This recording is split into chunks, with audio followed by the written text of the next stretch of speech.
আজকে আমি আপনাদের সাথে সিম্পল আলু ভাজার রেসিপি শেয়ার করব। তার জন্য প্রথমে আমি এখানে জাম আলু নিয়ে নিয়েছি। আপনারা এমনি গোল আলুরও করতে পারেন, তাতে কোনো সমস্যা নেই।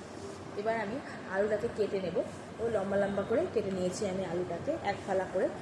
এইভাবে আপনারা কেটে নেবেন প্রত্যেকটা আলুতে। এই বড়, যদি বেশি বড় হয় আলুটা, তাহলে মাঝখান থেকেও আপনারা কেটে নিতে পারেন, তাতে কোনো অসুবিধা নেই। আমি এখন আলুটাকে ভাপ দিয়ে নেব। একটা প্যানের মধ্যে আমি জল বসিয়ে দিয়েছি। জলটা ফুটে গেলেই তার মধ্যে আমি আলুগুলোকে দিয়ে দেবো। আলুগুলো দেওয়ার পরে একবার ফুটে গেলে আমি সঙ্গে সঙ্গে গ্যাসটা বন্ধ করে দেবো। আলু ভাজার সময় আপনারা যেরকম একটু ভাপ দিয়ে নেন, তাহলে চটজলদি হয়ে যায় রান্নাটা, আবার তেলও কম টানে। এবার আমি ফুটো ফুটো ঝাঁঝরির মধ্যে ঢেলে নিয়েছি।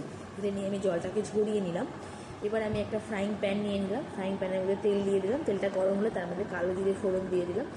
দিয়ে আমি সম্পূর্ণ আলু দিয়ে দিলাম, দিয়ে একটু নাড়াচাড়া করলাম।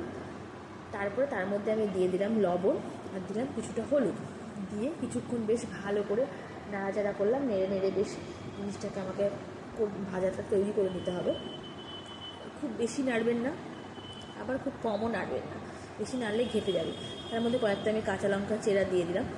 দিয়ে আমি কিছুক্ষণ ধরে বেশ ভালো করে নেড়ে নেড়ে আমি ভেজে নিলাম। আমার আলু ভাজাটা হয়ে গেছে। আমি তার মধ্যে কিছুটা পোস্ত ছিটিয়ে দিলাম। দিয়ে আমি ভালো করে নাড়াচাড়া করে নেব। আমার আলু ভাজাটা সম্পূর্ণভাবে তৈরি হয়ে গেছে। এই আলু ভাজা গরম গরম ডাল ভাতের সাথে কিন্তু খেতে ভীষণ সুন্দর লাগে।